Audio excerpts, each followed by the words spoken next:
Welcome into episode 453 of the Skate Podcast. I'm Brian DeFelice, joined by Bridget Prue and Scott McLaughlin. Bridget and Scott, before we get into the episode today, and I didn't even say this to you guys before recording, so I wanted to save it for now, but last night I actually had a dream about the 2025 NHL draft. We've been talking about it for so long, looking at all these prospects for so long. I legit had a nightmare. No. Oh, yeah. So... And it was one of those dreams where it just makes no sense. Like there's just information missing and everything. But essentially, I was at like a draft party. And Scott was like in a bikini. Yeah, Scott's in a bikini. He's telling everybody he's 6'5.5". It was. I don't know what was going on. Kuzi was there. Wally was there. Bridget, I don't know where you were, but it was everybody was in this dream. So I'm at like this NHL draft watch party, and all of a sudden it's the Bruins pick somebody, and I have no idea who this player is. No idea who it was. The name, it was a made up name. And of course I was just going ape shit. I'm like, this is absolute bullshit. Of course they draft a no-name guy at 7. Was it Taro Sugimoto? And then the best part is James Higgins gets drafted at 17th overall. And I'm like, he gets found on 17th. This bum. Like, oh God.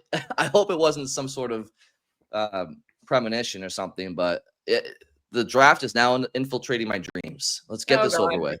Yeah. Bridget, was that the Sabres? Yeah, the fake players that you were referencing. Yeah, it wasn't a real person. Yeah, there was like a 7th round pick, and they didn't know who to take, so they literally just made up a name, and they said Taro Sugimoto from Japan, and everyone was like, okay, and he didn't exist. Yeah, and that they built like a whole like PR thing around before people caught on. So. Yeah, the things you could do in the pre-internet age. Just make someone up. Brian, hopefully that wasn't a premonition. Hopefully that was just a nightmare and not you're not having a vision of the future for next Friday. I know. Do you know, completely unrelated, do you know what I just saw on Twitter? Do you know what came out 50 years ago today, June 20th, 1975? Like a movie? Star Wars? I don't know. It is a movie, not Star Wars. Slapshot? Nope. Oh. I don't know. Jaws, the ultimate summer blockbuster. Oh, wow. And what does this have to do with the draft? The Bruins are looking for a shark. John, yeah. Okay. Yeah, the Sharks are drafting 2nd overall. That's what it's got to do with that. No, are you saying that Brian's dream, did they draft Jaws? Was that maybe? No, it wasn't Jaws. Tonight, I at least would have known. I at least would have known that name. I had no idea who this person was. At least if they drafted Jaws, it would have been like, all right, it could be a good power forward, like whatever. Ready? I can tie this all together and go right into my opening shift because the Bruins have hired an assistant coach who was an assistant coach on the Sharks. Most recently, an assistant coach for the Dallas Stars, and that is Steve Spott. Who will come in and run their power play. That is what he did in Dallas, did in San Jose, did in Vegas. He had been Pete DeBoer's right-hand man for basically the last decade, everywhere Pete DeBoer went. Obviously, DeBoer was fired in Dallas.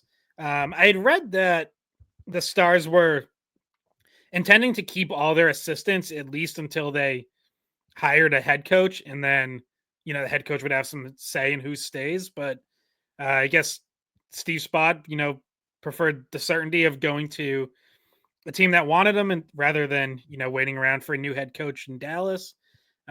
So he will be joining Marco Sturm's staff. Bruins put out a statement. Sturm specifically mentioned his work on special teams. And, this is what we've been talking about, right? Bruins needed it.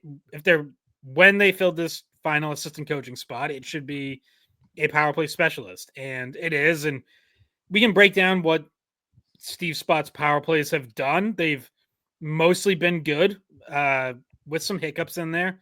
His last year in Vegas they were not good, but then he got to Dallas. His first 2 years there, they were 5th and 6th in the NHL.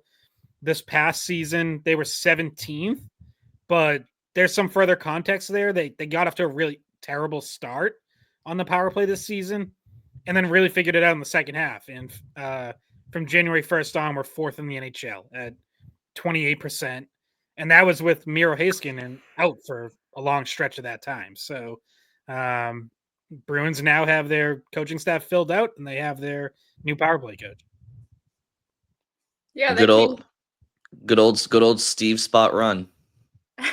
Oh geez, Brian.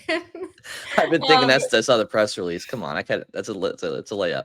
Yeah, there you go. I mean, we'll let you have that one. Thank you. It came down. The news came down right before we recorded, so this is pretty fresh, within like a half hour of when we plan to record.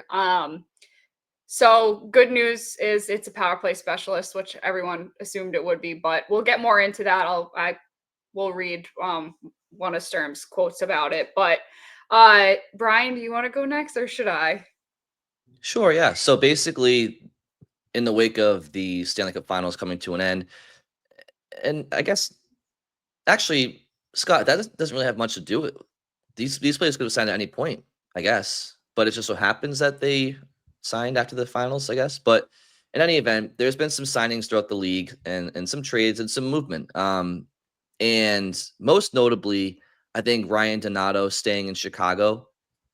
I think it was 4 years, $4 million AAV, and Donato is 29 years old. He had 62 points last year with the Chicago Blackhawks. So not every situation is apples to apples, but it does make me wonder. Okay, so if that's what Donato is signing for, what does Morgan Geekie sign for? He's a restricted free agent. He's 26, however, but maybe him being a few years younger than Donato helps Geekie's case, but maybe Donato being a UFA helps his case in getting paid. But in any event, it just got my wheels turning. I think AFP Analytics had Morgan Geekie.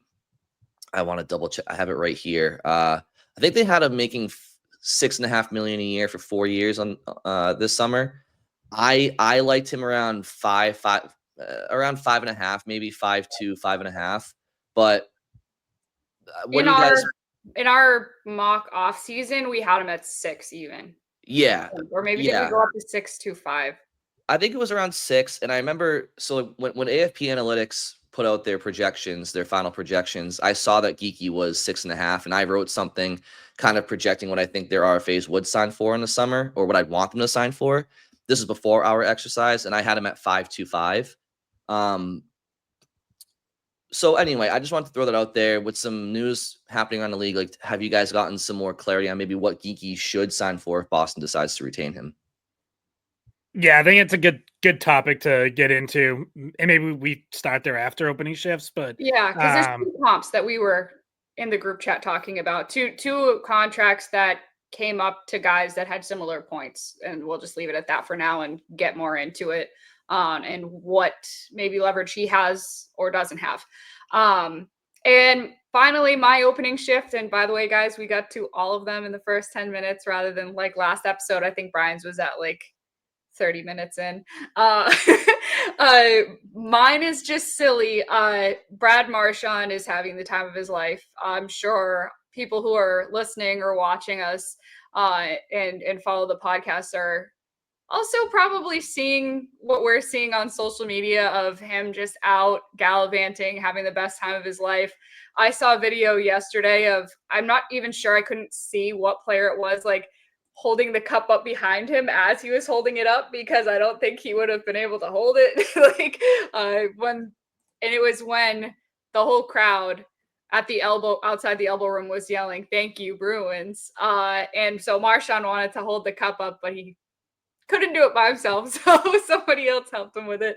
But that also plays into what I was going to say, which was Marchand then thanked all the other teams for trading all of the players that were on that Stanley Cup winning team. And it was on his Instagram story, so I think it's since disappeared, but Bar Down and TSN screenshotted it and made a post if you're looking for it. But he's basically adding different NHL teams. Like, he said, "Thanks for the MVP at NHL Flames," with a picture of Sam Bennett. And then at Buffalo Sabres, "Thanks for Reinhardt," and "Thanks NHL Flames for Matt Tkachuk," and like so on throughout pretty much the entire team. And then his teammates responded by saying, "Thank you, Bruins, for Marchand ending up there. And we had the conversation last episode, would they have won it without him? I think that his teammates certainly think he played a big role in it. And just good for him watching how hard he got to party. I think he might have partied harder now at 38 than he did at, was it 23? Oh, I don't think so. I don't think he's getting that close. So? No, not based on some of the stories you hear from back then. We'll have to get somebody, including him like days later, literally being too drunk to be in the team photo that they took, or like team interviews for the DVD or something. Like he literally couldn't take part because he was still too hammered, drunk for a whole week. Just doesn't even know where he is. Oh man, he's having a good time. And so it's been funny to watch. Honestly, I don't know if some Bruins fans are like annoyed by it because they just don't want to, like, they want to put it out of their mind. But I've been enjoying it. Yeah, I joked on Twitter like he's making a good case that the draft doesn't matter because the Panthers just got so many of these guys from other teams. Picked up. He tagged like 4 different organizations for Gustav Forsling, who was bouncing around and on waivers. Waivers, yeah. He's also like thanking AHL teams, and it's like they don't really get to decide like who goes where. But you know what? Hey, throw them out there. Well, I don't think there's much logic and reason in the brain of those moments. Yeah, those were not sober thoughts. So. Also worth mentioning, and Scott, maybe you're going to bring this up, but there was some news to come out from these Florida Panthers Instagram stories, specifically regarding Sam Bennett. Potentially. Sort of, yeah. So Sam Bennett at a nightclub on stage did the Leonardo DiCaprio and Wolf of Wall Street. I'm not going anywhere. But then there were reports Friday morning that there is still a contract to be negotiated. So whether that is he's actually has a deal done or close to being done, or maybe just wishful thinking that he'll get one done. But there have been reports that they were working towards the deal anyways, and sounds like it's going to be something around 8 years, $8 million a year, which, I would say 2 months ago would not have sounded like a discount at all, but probably is now, because he would certainly get more than 8 on the open market. So Sam Bennett certainly, at least drunk Sam Bennett, seems to think he's staying. So whether that actually gets finalized here before July 1st, we'll see. Yeah, the Conn Smythe will do that for you. It'll definitely rise your value. So yeah, I mean, I think the Panthers are having a lot of fun as they should. And what's interesting though is Bruins fans who love Marchand, and rightfully so, you see him having a good time in the wake of winning the Stanley Cup, as he should be. And obviously he's having good fun, right? He's hearing the crowd say, "Thank you, Boston." And he chimes in, and you could see why a Bruins fan might be like, "Oh, come on. Why are you going to throw, strays at us?" I mean, that's not what he's just having fun. I mean, they did trade him. I mean, he can take, it's a business, but he has the right to take that personally and have some fun with it. But it is interesting because this has all kind of happened without closure, I feel like, for the Bruins fans and Marchand, because there hasn't been that opportunity for him to come back and play his old teammates and salute the crowd. And the Panthers came back that week, but Marchand was hurt, and he was on the 9th floor. So there's this weird dynamic going on of, well, we're all happy for Marchand and he's a Panther, but we still kind of want that close. I think he wants it too. Like, I think when he goes back to Boston as a player, whether it's with the Panthers or with somebody else next year, I think it's all going to come back to him and probably really hit him hard. Like, oh man, this place was home for 15 years. But right now it's kind of like been out of sight, out of mind, because that never really took place. And it's just an interesting dynamic that's come to my mind. Oh yeah, that's right. He hasn't played any of his former teammates. He hasn't stepped on garden ice outside of that pregame skate. Well, the only one he played was Carlo, right? And then Frederick. So he played some former teammates. Well, I mean, as they're wearing the Bruins sweater, of course. Yeah, Scott said that he didn't even think that Marchand was on the 9th floor for that game. No, he was in the locker room. He was in the Panthers locker room. I did see him in the parking lot because I almost ran him over. But right. That was Bridget. You could have prevented the Panthers from winning the Stanley Cup. I almost did. I felt so bad. He was laughing. I almost spilled this Dunkin' everywhere. But no, that was how he entered TD Garden that day, was after almost getting run over by me. You need the parking lot video of Marchand going up and over Bridget's hood, rolling onto the windshield. I have a dash cam too. Something also that these Florida Panthers Instagram videos have done is it's kind of showed you the personality of some otherwise very quiet individuals. Alex Barkov, Sam Reinhart in particular.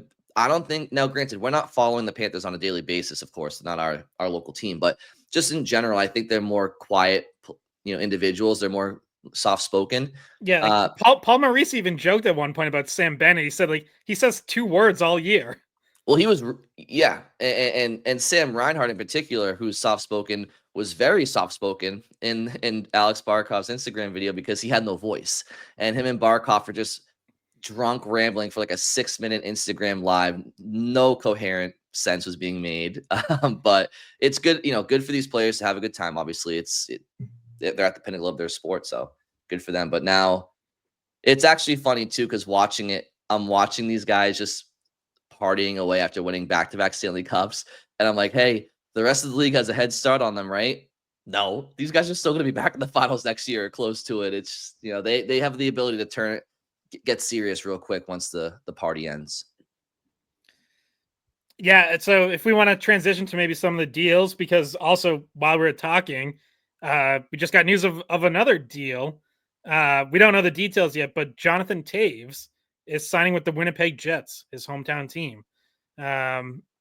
There's been a lot of talk that he was seriously trying to make a comeback and was probably going to sign somewhere, that it was probably not going to be Chicago. I think he'd given an interview where he said in his mind that door was closed and he didn't really want to. He wanted this to be like a new opportunity. And Winnipeg had long been rumored because that is where he's from. So don't know what the details yet, but that, it makes sense for him, and it makes a lot of sense for Winnipeg because they didn't really have. They needed help down the middle. Like, they had Vladislav Nemestnikov as their number 2 center, basically. So that I hope, we know Toews is not going to be prime Toews, but I hope he looks good. Like, I hope he plays well, because he's obviously been through a lot these last few years, dealing with a couple different health issues, including effects of long COVID from when he got COVID. And it's been a real struggle for him. Yeah, he missed. Well, I won't say missed the last 2 seasons. He didn't play the last 2 seasons, and the season before that, he only played 50-ish games. So he's been away from the NHL for that's a decent amount of time. I mean, we've seen other people come out of retirement, like Krejci. He only took a year off. And he was at least playing competitive, like, obviously not an NHL level, but he was playing competitive games. Like, Toews hasn't even been doing that. Yeah, because I mean, Toews was in like India. Like, I was seeing, kind of following along his story as he was away from hockey, and he was trying to get treatment for some of the ailments that he has, and they really bothered him to the point where he was, seeking help from like medical, like, I don't even know how to call it. Like, he was going like on retreats spiritual gurus and stuff like that. Yeah. Yes, and he was in India working with some non-traditional medicine and things like that. So I'm interested to see how he feels, because he was talking about how bad he felt up until that point. He felt like doctors had failed him, I believe, and what he had tried so far hadn't worked. So hopefully he feels good. See how he handles that workload again, being in the NHL. But his last season was the 22-23 season. He had 31 points in 53 games. And how old is he? Because for some reason his NHL profile does not say his age. I think he's around 37 or so. Yeah, he was born in 88. So yeah, I mean, he's maybe got a year left. I don't know. We'll see. Yeah, time will tell. So definitely a gamble by the Jets. But before we continue, I also failed to mention earlier on that will be answering some mailbag questions today that trickled in over the last few days, I believe. So thank you to those who submitted. And again, tweet at us individually, tweet at the Skate Pod, email us at skatepod@weei.com, and comment on YouTube. So we'll get to those at some point. But I'll redirect the conversation back to what some of the contracts around the league mean for other players who are yet to sign, and the leverage that GMs or agents may have, in your opinion, and in particular, maybe as it pertains to some of Boston's RFAs. But right now, we'll talk about Morgan Geekie. Yeah, and I mean, so we mentioned a couple of deals, but Ryan Donato, 4 years, $4 million a year. Matt Duchene stays in Dallas, 4 years, $4.5 million a year. And he just had an 80-point season. Trent Fredericks, still not finalized as far as I know, but closing in on an 8-year extension with Edmonton. That sounds like it's probably going to come in around $3.75 million a year. So I think, and maybe you guys, because we were texting about this, I think people's first instinct is, well, this might be good news for the Bruins, because these all look, well, Frederick aside, that's a little different, but Donato and Duchene especially, those look like undervalue. Like if you're talking about Morgan Geekie, it's like, oh, maybe Geekie comes in around that same price. Maybe it's not going for 6.5 million. I would just caution against thinking that, because there are extenuating circumstances in both cases, and there are going to be more deals to come, a lot more deals to come over the next week and a half. And Morgan Geekie's camp is going to have some more favorable comparisons that they can make out of that. Matt Duchene just wants to stay in Dallas. Like that's a hometown discount compared to what he could get on the open market. And Ryan Donato, to me, yes, if you just look at what they did last year, their point totals are comparable. They both scored 30 goals for the first time. But Ryan Donato did it in his age 28 season, basically 8 years into his NHL career, just out of nowhere doubles his career high in points. Morgan Geekie has been building towards this. He has increased his production every year, including his first season in Boston, and then takes, yes, a significant jump as a 26-year-old this year, but it's not like that came as out of nowhere as Donato. Like, Donato had basically been, you kind of thought he is what he is as an NHLer. Like, he's a 25 to 30 point guy. And then all of a sudden he blows up for 60 points, playing on a bad team, playing top line minutes. Whereas Geekie had, like I said, had been building, goes from fourth line role, works his way up to third line, up to top 6, and then ends up on the Bruins' first line last year. So the fact that he's younger, the fact that his production has built more gradually towards this, and you're paying him through his prime, makes me think that the Bruins can try to use Ryan Donato as a comparison. I think that's going to be running into a wall. Like, I don't think that's going to get them anywhere. One other note on Duchene, and people mentioned this to me online, and I haven't looked it up, but I just took their word for it. But there are some implications still from Nashville buying him out. Does that still come into play right now as a UFA, or did that buyout end when his contract ended at the end of the contract? Well, it depends on how long the buyout was for. I haven't looked at it, but okay. you can absolutely be getting paid by two teams. Like, so if his buyout from Nashville is still going on, then which could theoretically maybe be an incentive for Duchene to also take a little bit less in this contract, because he knows he's getting some kickback from the Preds still. But in any event, so I asked Bruins fans online essentially the same prompt I asked you guys, right? What should Morgan Geekie, 26-year-old RFA coming off of a 57-point season, what should he get in term and AAV? And the replies, as you can imagine, were all over the map. But I will mention one from Kevin Paul DuPont, who quote tweeted what I had asked, and he said 5 years, 25 to 28 million, which is 5 to 5.5 million AAV. I mean, that's kind of, again, and ironically, that's kind of where I wrote that I would like him to sign for about a month and a half ago. When I saw a 6.5 projection, I said, I'd like to see maybe 5.5. But maybe Dupes is off base. Maybe I'm off base. Scott, maybe what you're alluding to means that Geekie does get 6 or 6+. I think in that situation, I can't help but think the player and the agent are walking away saying, yeah, we got them on that one. But I don't know. It's just me. I think 5.5, 6 probably ends up being the sweet spot. Bridget, just before you go, Duchesne details he's getting $1.5 million from that buyout through the 2028-29 season. So a little bit of supplemental salary there with the 4.5 on his new contract with Dallas. So when I was seeing, especially the Donato one, and we talked a little bit in our group chat about why the Duchesne one might not affect this negotiation quite as much because the age difference is really big. Duchesne's 34.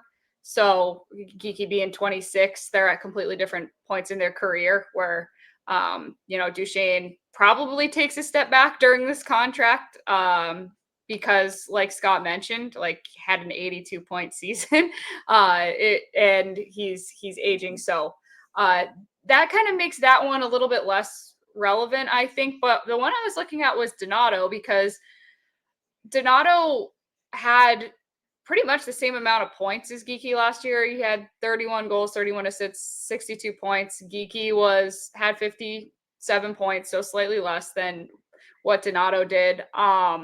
But so him getting $4 million could potentially give the Bruins at least the ability to say, hey, look at this contract that Donato just got with Chicago. Is he like he had more points than you? And by the way, this is a RFA situation. So if they go to arbitration, they're going to be literally bringing these contracts and using them as a reason why the arbiter gives a certain contract amount, which hopefully doesn't go that far. But either way, the comp to Donato is, I think, much more relevant. And I think could hurt Geekie because 4 is well under the 6.5 or so that we think his agent's probably asking for. So that could bring his price down there. And I know, Scott, you don't think either of these are going to affect his negotiating that much, but I think that you could argue that the Donato contract could come into play. At the very least, the Bruins will probably try to use it like I said, they can try, but I think they're going to run into a wall. I would guess they're already offering more than that. It's not like they're just starting negotiations now. They've been talking for months, going back to even before the trade deadline. So, the Bruins aren't sitting there offering $4 million a year right now. I can't possibly imagine that. Even if they started it, they've already moved up from that. So maybe it can cause a little bit of hesitation, but then Geekie's camp can wait till July 1st, wait for some 60-point scorer to get $8 million a year and say, well, here's our comp. I was even looking I know they're different players, but Brock Nelson got $7.5 million a year. He had 56 points last year. Again, he's a center. It's a little different, but he's older too. I just think he's got more to his name though. He's done more for a longer time. Yeah, but what's he doing right now? No, I know, but when teams are paying for, a player, there's a little bit more reassurance when they know they've done it for longer. I mean, that does play a factor. I hear what you're saying. What have you done for me lately, right? But right, which this also works against using Donato as a comp for. You are taking the full history into account, and Donato's entire history before the season was this guy gets you 25, 30 points. Yeah, no, it's fair. Yeah. I don't think Geekie's signing for $4 million. But No. that's why I think somewhere in the mid fives is a very realistic range, whether it's 5.25 or 5.75 or anywhere in between. I just if I see that $6 million price tag, I'm just gonna think to myself, and whatever it is, what it is. Like, people can say all they want, the cap's going up, and it is, right? Like, it's not. But if I see that $6 million price tag, there's going to be a part of me that just thinks, all right, I think the player and their agent are walking away smiling, maybe a little bit more so than the team. And I just think that 5.75, 5.5 is probably right in that sweet spot for both sides. That's just me. And I think either way, like, if we're debating, 500,000 or even like 750,000, either way, like, it's really not gonna end up being that big of a deal, because ultimately how good the contract looks or doesn't look, it's just gonna come down to what Morgan Geekie is as a player going forward. Like, if he's gonna be around a 30 goal scorer, then you're not going to worry about 6 million or 6.25. Like, if he can do what he did this past season and continues to do that with the cap going up every year, like, that's going to be great value. Now, if Morgan Geekie reverts to being a bottom six forward and this ends up being the outlier season in his career, then that's not going to look good, whether you're paying him 6 or 5.5 or 5. Like, then either way, that's going to look like an overpay. Well, and I also want to bring in this factor, which is term. And I know that when at the end of year press conference with Sweeney, Neely, and Jacobs, Neely was asked about Geekie's contract, and he alluded to wanting it to be longer. And sometimes you can bring down the AAV by offering another year. Like, sometimes that does change the annual value because somebody wants to be somewhere longer. Maybe that plays into. It's a great point, Bridget. Something else that can potentially bring down the AAV is, in addition to term, as you mentioned, is trade protection, right? Would a player be willing to take a little bit less, salary if they know that they have life stability, right? So that's an element too. Those play factors as well. Mm-hmm. Yeah, and vice versa. Are the Bruins willing to pay him a little more if they get to keep more control over the ability to potentially trade him somewhere down the line? So, Yep, good point. You're right. Like, that's all part of it. Can I ask you guys this question? Is there any scenario you see the Bruins not signing Geekie and trading his rights or something like that? It's possible, but I'd be at least a little bit surprised. I mean, it feels to me like there's enough mutual interest that they can get something done, even if it drags on past July 1st, even if they have to file for arbitration, but don't ultimately get to arbitration. Like, I think there's a finish line there for them, but yeah, until it's done, like, anything's possible. Maybe they're just so far apart, or maybe someone has enough interest that they're offering you enough that it catches your attention. But I would be surprised. Okay.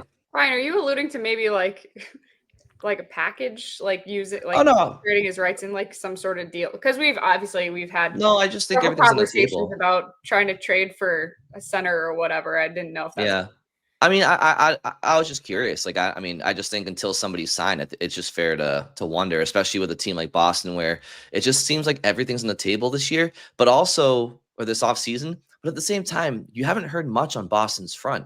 Scott talked about last episode, it's silly season, right?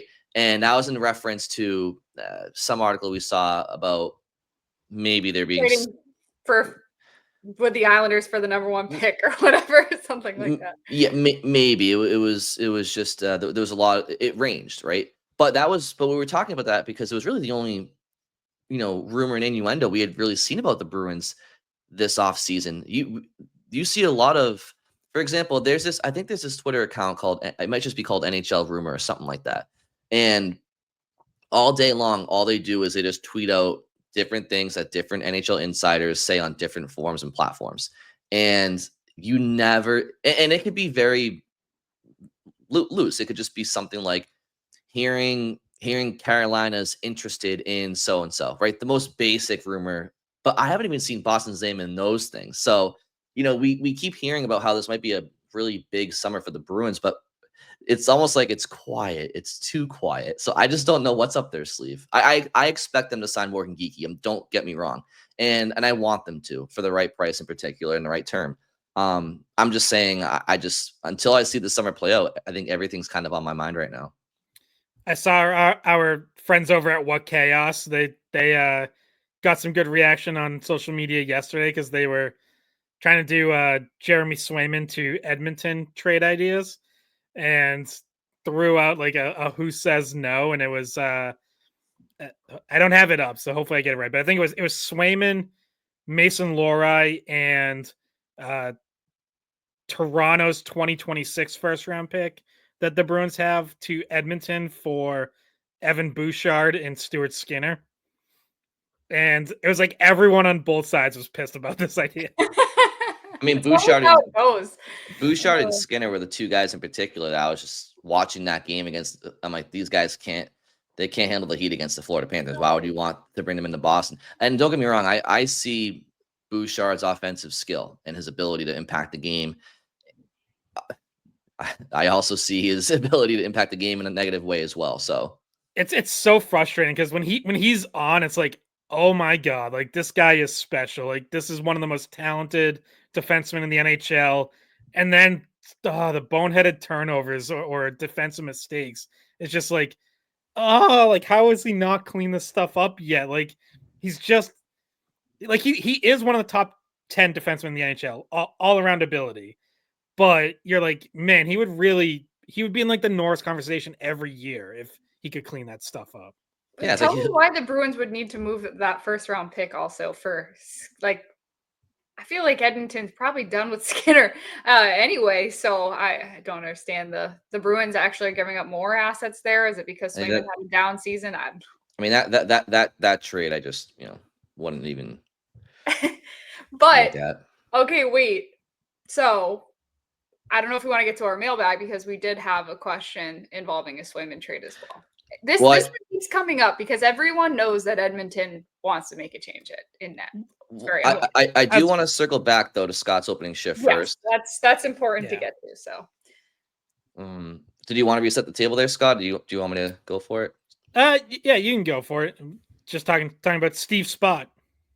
Steve Spott run, as I said. So yeah, I mean, we had talked about it all last year with the Bruins special teams needing work, specifically the power play, and we spent a lot of time talking about how. And this dates back to when Brad Marchand was on the power play.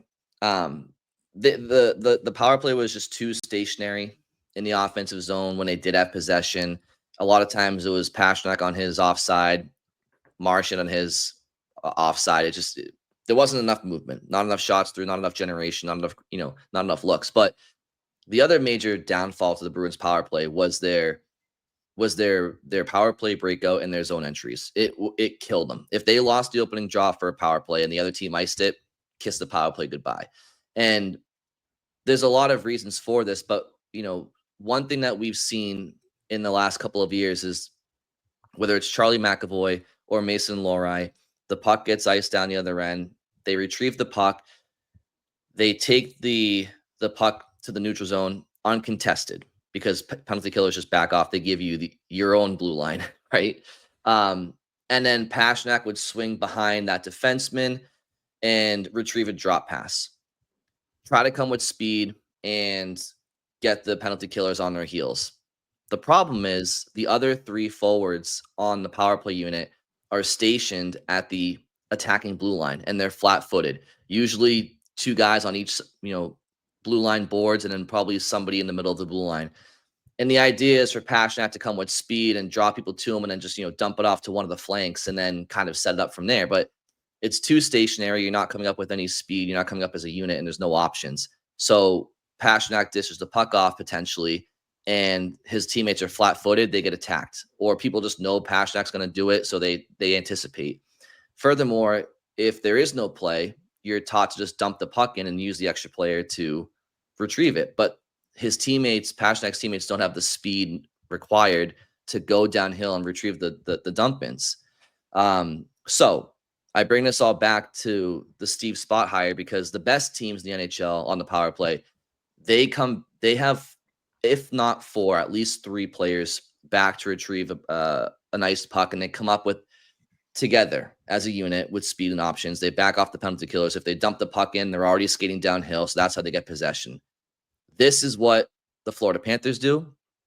More importantly, this is what Steve Spott did in Dallas, and I'm hoping that this is what we see the Bruins use going forward. We can talk about personnel issues in the power play, sure, but strategically, I think this hire appears to be a good one.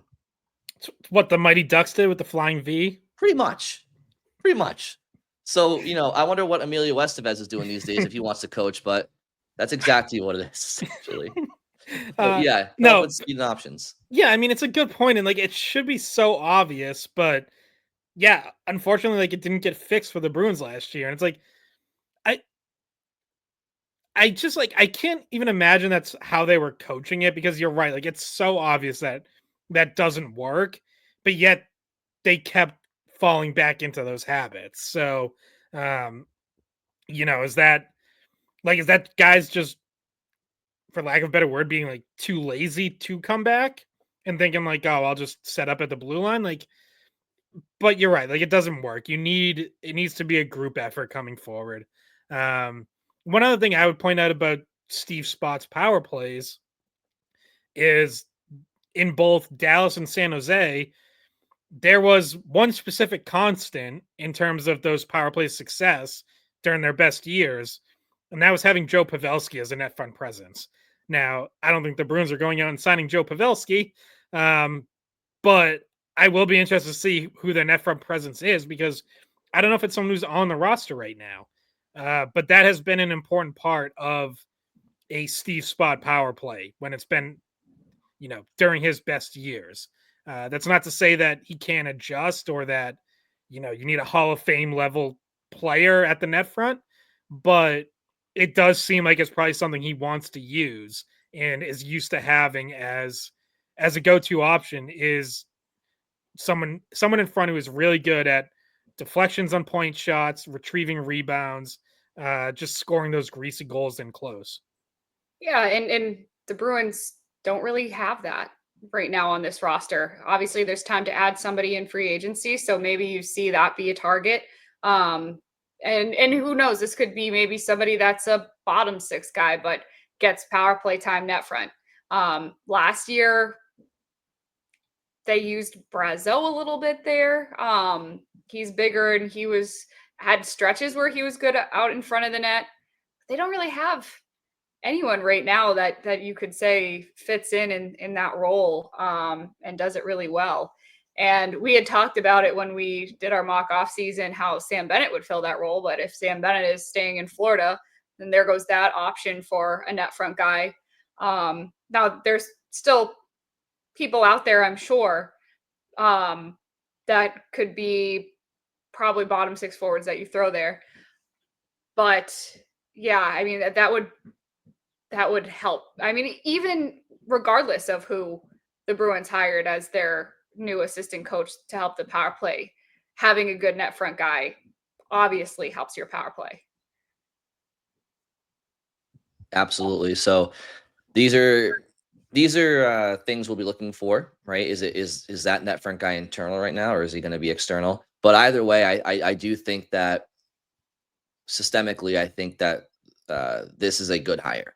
This is from my perspective. I think that it's sometimes overlooked, the importance of power play breakouts and zone entries, because the great power plays, they win those ozone draws, right? It's a collective group effort, but they win those ozone draws. They gain possession to start the power play, and they outnumber the opposition on loose pucks and keep the puck in the offensive zone as much as possible. The best power plays, the puck only gets iced on them maybe once a power play. When the power play is struggling like the Bruins, it's happening constantly. And so it was more of an eyesore last year. But from all I can see, strategically, it appears that the Bruins will make at least that adjustment, which is good. That's a good thing. Yeah, and it compounds because you're not good on the entry. Like Oh, yeah. if you're good on the entry, then they only ice it once because you got back in the zone and set up again. If you turn it over on the entry, now you're going back. Now you're going back again. And if you're on the power play, and if you're coming up the ice as a unit with speed, and you decide, you know what, guys, there's nothing really here. Let's just rim it around. You the penalty killers, they're on their heels. They're backing up. So you have the extra guy anyway, but you're also skating downhill. If all else fails and you dump the puck in on the power play, you should come back with that puck 90% of the time. And the 10% you don't is a fluke bounce or somebody makes a good play in the PK. The goalie makes a good stoppage or something. But when you're not coming with speed and you decide to dump the puck in, now it's probably 50-50. So at the very least, you can dump the puck and you're coming with speed. You should get the puck back. Their ability to get the puck back should automatically increase with what we're talking about. But in any event, any final thoughts on the power play before we get to mailbag? I was just going to read the Sturm comment from the press release, which isn't anything too crazy, but he said, Steve is a passionate teacher, a strong communicator, and brings great structure and detail to everything he does. His experience, especially on special teams, will be a major asset for our group and for the Bruins moving forward. So obvious that he's expected to fill a need that they've had. Yeah, one last note for me. I do think it's interesting that, as far as I can tell, Sturm and Spott have not overlapped anywhere. So that there's no obvious connection that I can see. Obviously, they've faced each other plenty. Sturm was in the Pacific Division coaching the Kings when Spott was in Vegas. So like they're obviously well aware of each other. But it also tells me, like, we thought the Bruins were looking at what was going on in Dallas, right? Like, were they looking at Misha Donskov? Were they waiting on Pete DeBoer? Well, maybe the coach who actually caught their attention was Steve Spott, and they were like, "Hey, he might be free. Like, that's a guy we want." And one last thing I would note as it relates to Dallas, because I don't think this came up in any of our mailbag questions, is we had mentioned Mason Marchand as a potential trade target. He's gone. He got traded on Thursday to Seattle for a 3rd and 4th round pick, which is not much. Probably I guess I would say a price I'd be okay with paying, but I don't mind the Bruins hanging on to the picks. Marchman's only signed for 1 more year. But for Dallas, that was basically just a pure salary dump. They turned right around and gave that money to Duchesne.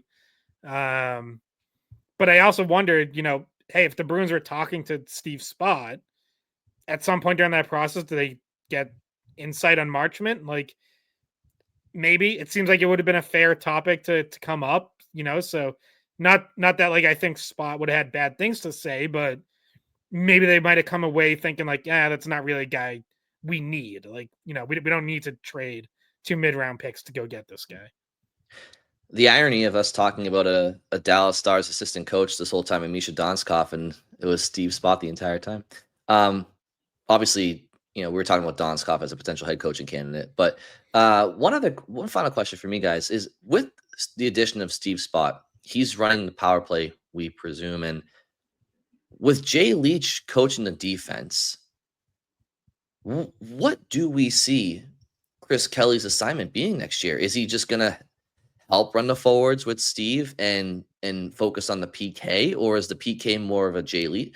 I know it's all a collaboration, but does the addition of Steve Spott, who's going to take over Chris Kelly's job as one of his responsibilities of running the power play, and I would imagine the forwards at 5-on-5 too. Like, what does this mean for Chris Kelly's new role?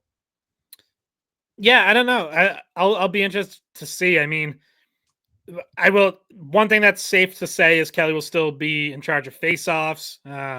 He'll still work with centers on that, so maybe that's also set plays on special teams.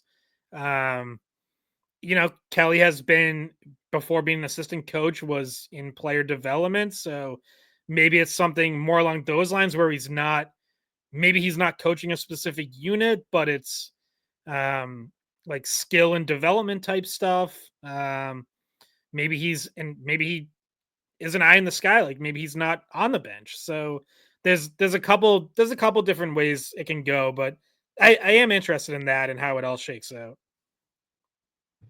Okay. Well, now let's get to the mailbag. We've had you guys wait long enough at this point. So let's go right to a YouTube question we got from Bruins77_7.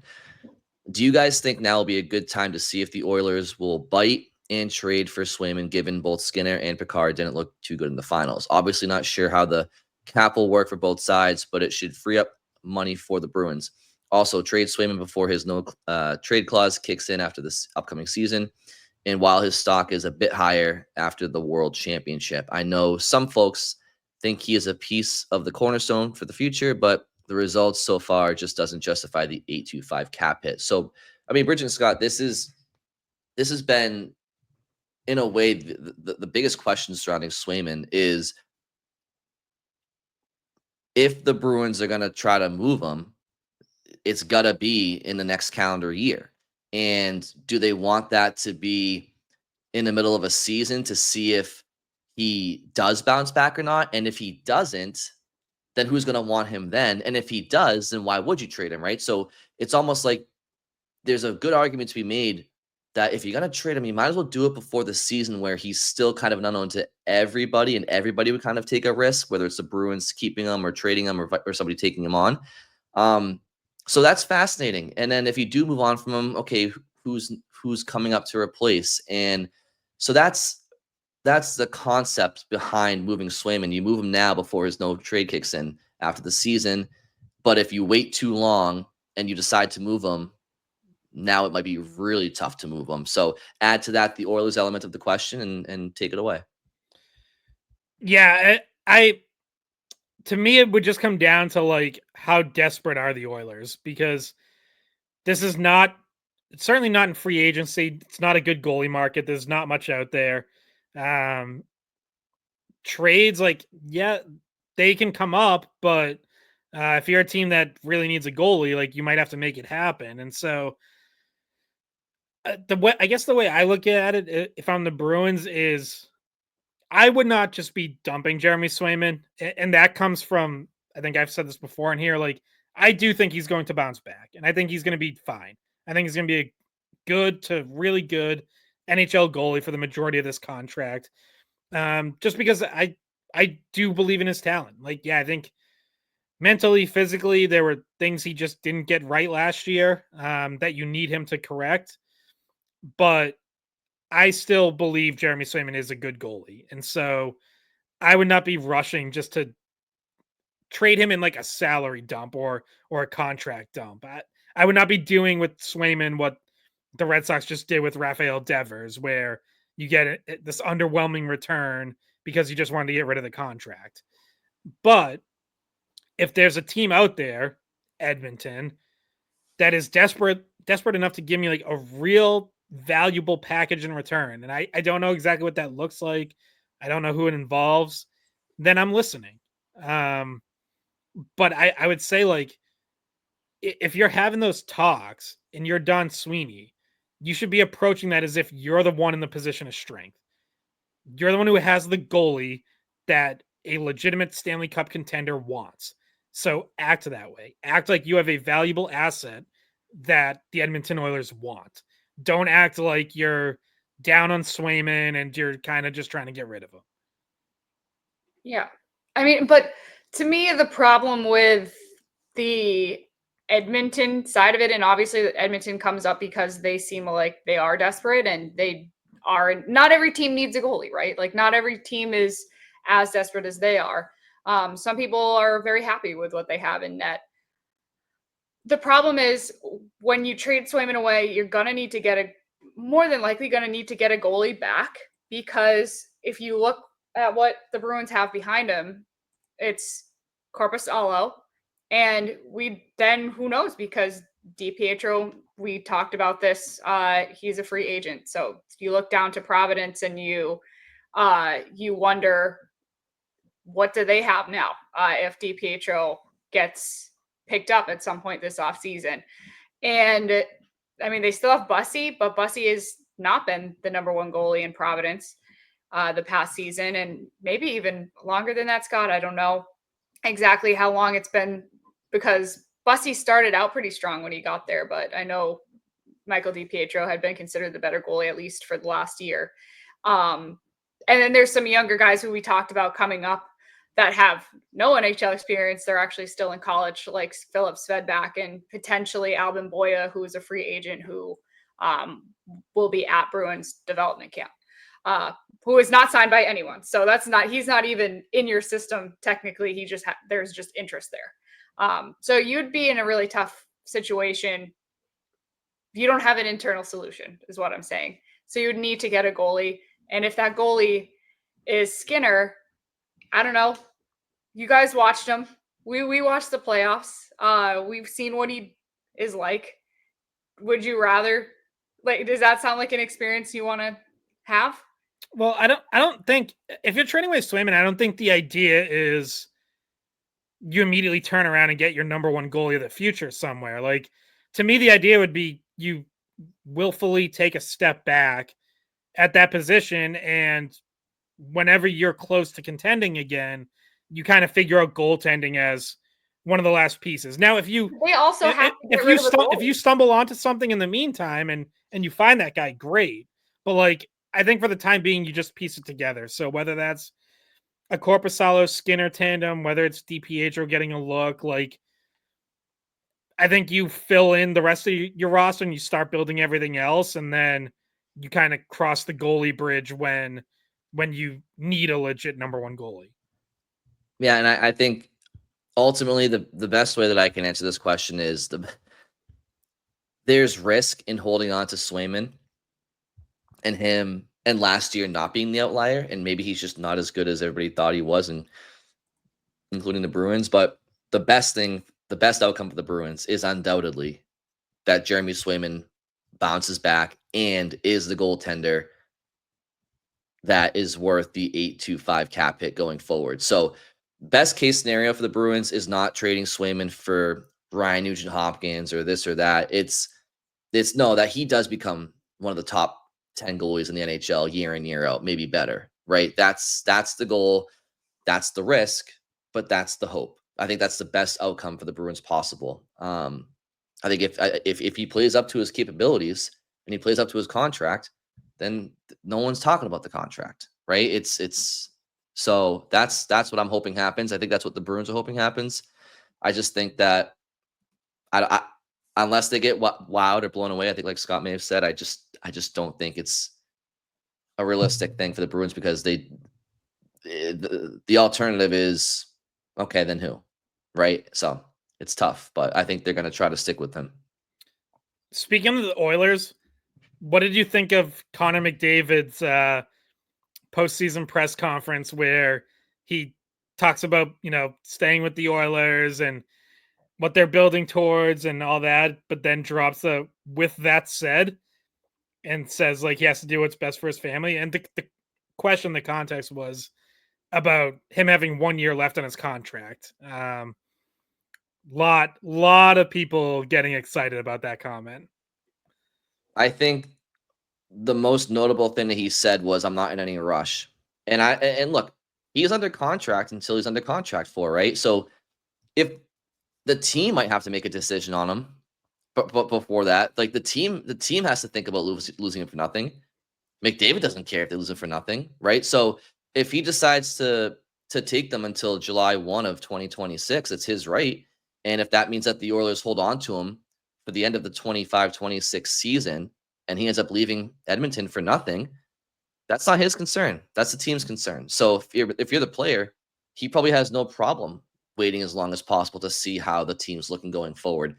And yeah, I read that as, yeah, I'm not sure. And that's not a comfortable feeling for the Oilers or their fans. That's how I read it. Is it a leverage thing? Could be. I mean, so I saw people make that point, but then I also agree with what Greg Wyshynski said, which is like, why would Connor McDavid need leverage? Like, why would he need to try to publicly curry leverage? Like leverage is fun. Connor McDavid can throw out whatever number he wants, and the Oilers have to pay it. Like, I think McDavid's looking at the situation for what it is, right? And you have to remember, he's much closer to it than anybody else because he's the one driving the bus for them. He's the one actually on the ice every day, carrying the team for the most part, him and Leon. But if you're him, you're looking at this saying, all right, we just went to 2 straight finals. We lost both of them. What are the odds that we go to a 3rd consecutive or a 4th consecutive? Like he's probably playing the odds game now. He's probably thinking, you only get so many kicks at the can.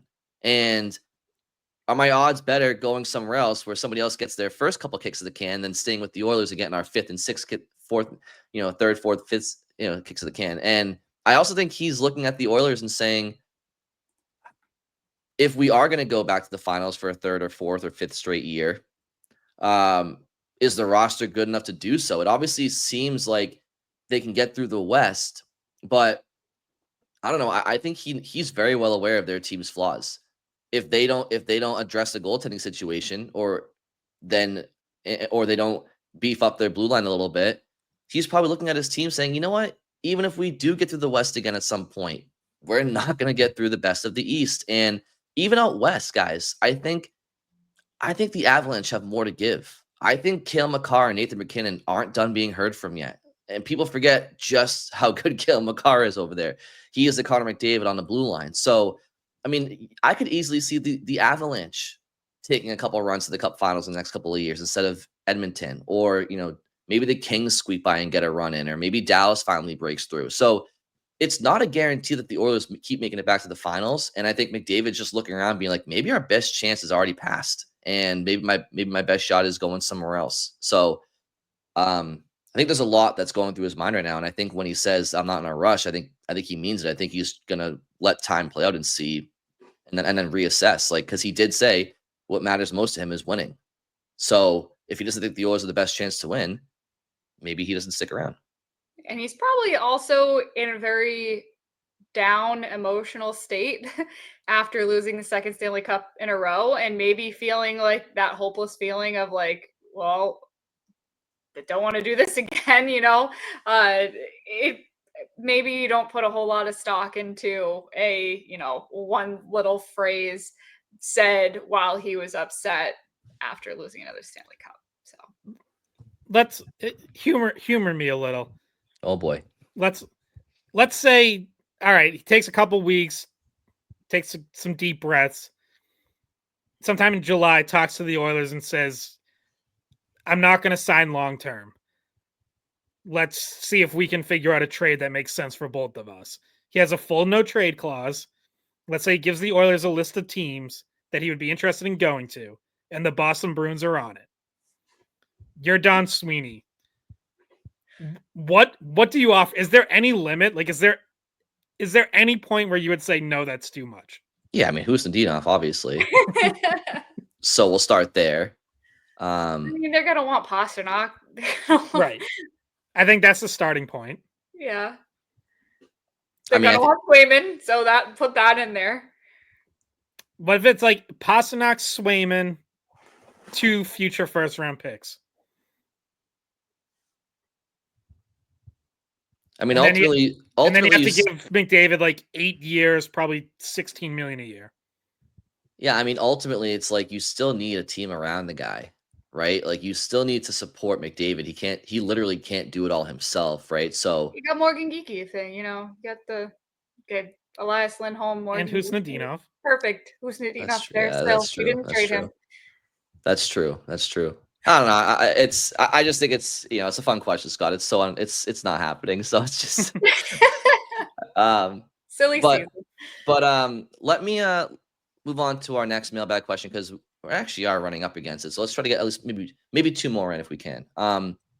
Let's go to Sean. Sean asked a question. He says, do you think the Bruins centennial season had the effect of pressuring Boston to remain competitive following the departure of Bergeron and Krejci? Hindsight's 2020, of course, but looking at when would have been a good time to potentially take a 1-year small retool after losing Bertuzzi and having traded Hall and Foligno in the process, should they have elected to move some assets? So I'll just go quickly because this was kind of my thing in a 324 season. And, hand to the sky, I know that on many podcasts, I probably sounded pretty pessimistic at times. I just knew that when they lost the Panthers in the spring of 23, once Bergeron and Krejci officially retired, to me, that was it. I think that everything else that season was a fool's errand. I think to go into a season, and I know that they finished the regular season, I think top 5 or 6 or 7 in the NHL, but it didn't mean anything when it came to the playoffs, and we all knew it. To ultimately, right? Because when you go to the playoffs, your goal is to win a Stanley Cup. I'm sorry, but they weren't winning a Stanley Cup with Zacha and Coyle. They couldn't even have gone on like that LA Kings 2012 run where they were the 8th seed and won it. No, because those Kings teams had Kopitar as their 1 seed and Doughty as their top defenseman and Quick and net. Like it was a totally different situation than even the Panthers the year before as an 8th seed. Like, no, that team wasn't an 8th seed on paper. The Bruins entered that postseason as like probably the 14th, 15th, 16th best roster of the playoff teams. And I just thought that you lose Krejci, you lose Bergeron right up the middle. Okay, that's bad enough. Okay, you also lose Hall, Bertuzzi, Foligno, like the writer says. And you're thinking back to when we worked in the studio? Yeah. I know Foligno wasn't a huge, impact player in production, but Orlov goes as well, and just some other players. Like, to me, that was the perfect opportunity to willfully maybe just accepts, a tough year, more so like the one that we saw this year.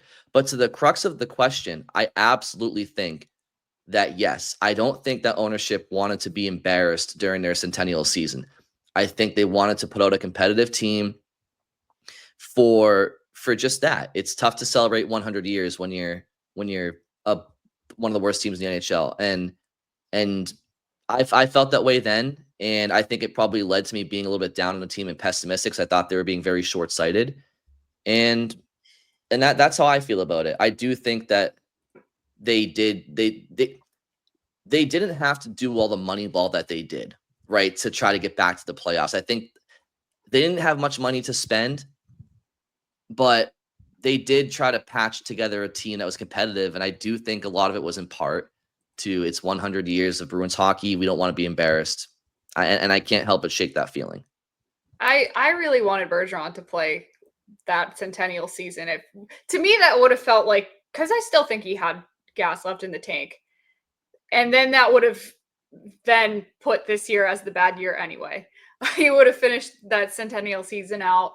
And like being the captain for the centennial season, I thought like maybe he would want to do that. But, it sounds like he had known that his last season was going to be 23 anyway. So I just thought, if that's what happens and Bergeron's there, in his final year, that's the season probably looks a lot different because he's going to be there on a cheap deal and he's going to be the captain for, this feel-good centennial season. And then you actually probably have a more of a decent shot rather than what you're saying, Brian, at like a team that made the playoffs and made it to the second round, but like despite probably not being, as good as what the results showed.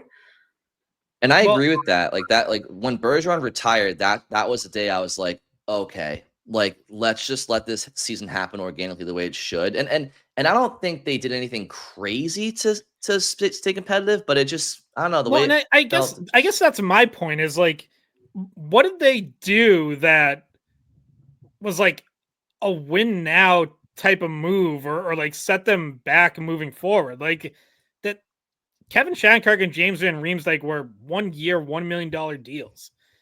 Danton Heinen made the team as an invite to training camp. Morgan Geekie turned out to be one of the best free agent signings Sweeney's made.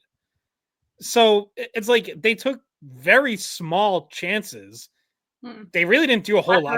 There's no big move. Like they basically, to me, did what people wanted, which was like just play it out with what you have and see what it looks like. See how Zacha and Coyle do as your top 2 centers. And the team ended up being better than anticipated. Like I don't really know what they're supposed to do about that. Like trade guys away, off the route, like trade Coyle at that point, trade Carlo at that point. Like, I guess I never, at the time I had no issue with their approach because it was a very low risk approach. It was, let's see what this team does. We know it's not a great team on paper. Let's just see how it plays out. And that's basically what they did. I mean, even at the deadline, like their moves were Pat Maroon and Andrew Peak. Like they didn't go big at the deadline. It wasn't a win now type of season. So I didn't have an issue with it then, and I don't have an issue with it now. Like it's not a bad thing that the team overperformed and turned out to be a little better than anticipated. I think you have just traded like Allmark earlier or something. Like they tried to. Yeah. They listened to They tried to trade Grizzlick that offseason too.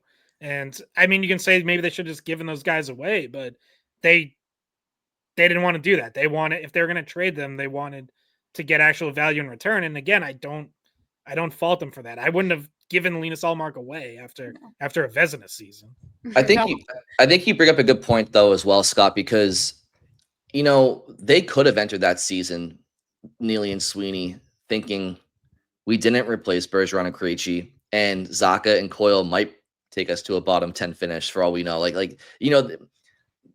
They if you gave them truth serum, they may have thought, they may have said to the press or the media, it's an opportunity for you guys to step up, and we have faith that they can do that. And on paper, they probably did overperform to Neely and Sweeney's standards. I think you're right. I think that's true. I don't think they made a ton of moves to say, oh, we're making the playoffs. Like I think it was a product of like, no, we do have McAvoy still, and Lindholm and Pastrnak and Swayman, and a couple of guys overperformed. I think that's probably a similar reason as to why when people look at the Bruins finishing fifth last this past season and going forward, they're like, it's tough. They won't, if they play to their capabilities, they have too many pieces in place to have another season like last year, especially if they improve the roster. I think the Allmark one, and you guys just address it, was something they could have done earlier potentially. But I think the one that fans will point to is maybe if they should have traded Jake DeBrusk, and gotten something for him instead of letting him walk for nothing, because that keeping him at the deadline, makes sense for your okay, never mind. No, yeah, if you keep at the deadline as your own rental, it makes sense, right? Like we might not sign him in the offseason, but we want him as our own rental because we think we have a chance to win the cup. But they had to have known in that room up on the 9th floor of TD Garden, they didn't have a chance to win the cup. And even for the most optimistic people out there, I'm sorry, but you aren't winning the cup with Coyle and Zacha as your top two centers when you talk about who you have to go up against at the end of the playoffs. And they could have, if they knew they weren't going to re-sign Jake, they could have sacrificed having that extra top 6 guy in a playoff run that they weren't bound to win the cup anyway, and gotten something for him. But again, what are you really getting for Jake DeBrusk then? I don't know. So it's not the biggest deal in the world either way. Yeah, and that also kind of comes down to, even if they think, hey, we don't really have a Stanley Cup team, can you talk yourself into our goaltending stays hot in the playoffs and we go deeper than expected? I mean, they did win a round because of goaltending. They went to 6 against Florida, got, Swayman was good in that series. Whereas once you start selling pieces, that really is like a message to the room, like, hey, we're out of it. We're not going for it this year. And again, they tried to trade Allmark again at that trade deadline, and he nixed it. So even then, there were still moves that they were trying to make to tweak that roster, but they weren't going to give anyone away. Yeah, I just think that's the fair, that part's the fair second guess. If you knew that your roster wasn't good enough to achieve the ultimate goal, yes, it may have hurt the locker room to maybe try to sell a few pieces at the deadline instead of buying a couple of small ones. I like that to me is the most they could have done to have tried to accelerate this retool is maybe try to move a Grizzly at a deadline, or maybe try to move a DeBrusk, and if they even could have. But again, I just don't think that those results were very consequential anyway. So my initial reaction to that question is, yeah, it did feel like they could have tried to retool that year instead of just trying to stay competitive. But to Scott's point, and it's a good one, it's like they really didn't do a whole lot to stay competitive. It just kind of happened. And they had it was a combination of guys overperforming with what is a good nucleus of McAvoy, Pastrnak, Lindholm, and Swayman. At least Swayman the year before. So, and Allmark as well at the time. So, and then the year that they try to actively add players that they think are going to help them with a playoff run goes south. Totally against what we would have predicted, which we talked about. So. All right, Bridget, Scott, thank you guys. Thank you all for submitting your questions. We do have some more. We're probably going to get to them at our next recording. We're just running a little bit low on time today. Did either of you have a closing thought? Well, just a little bit of like look ahead to our next few episodes because we have the draft coming up. So we think we're going to do our final mock draft on Wednesday, which will be our last podcast before the draft. And then we'll have a draft reaction episode at some point. We're not sure quite when, after Friday's first round. We're not quite sure because we don't know how long we'll be at the Garden because Scott and I will be it might be after the whole draft. It's going to be a late night for us at the Garden. Sweeney's talking that night. I know I'll be right back at the Garden Saturday for the rest of the draft. So if we can squeeze in just a first round reaction, I think we might try to do that, but it might just be a full draft reaction at the end of the weekend. Yeah. I mean, I could see us doing like a quick 20 minutes or something, like if we can somehow find time. But we haven't decided yet because obviously things still up in the air. And hopefully it's not reacting to Brian's nightmare situation. I don't think that'll happen. Nightmares are nightmares for a reason. But thank you all very much for listening. Have a great weekend, and we'll talk to you soon. Hey guys, thanks for watching the Skate Podcast. If you want to see more of our videos, visit our playlist. Not in front of a screen? You can listen to us on Spotify, Apple Podcasts, or wherever you get your podcasts. Don't forget to follow us on social media. And if you enjoyed this video, please don't forget to give us a thumbs up, subscribe to our channel, and leave a comment.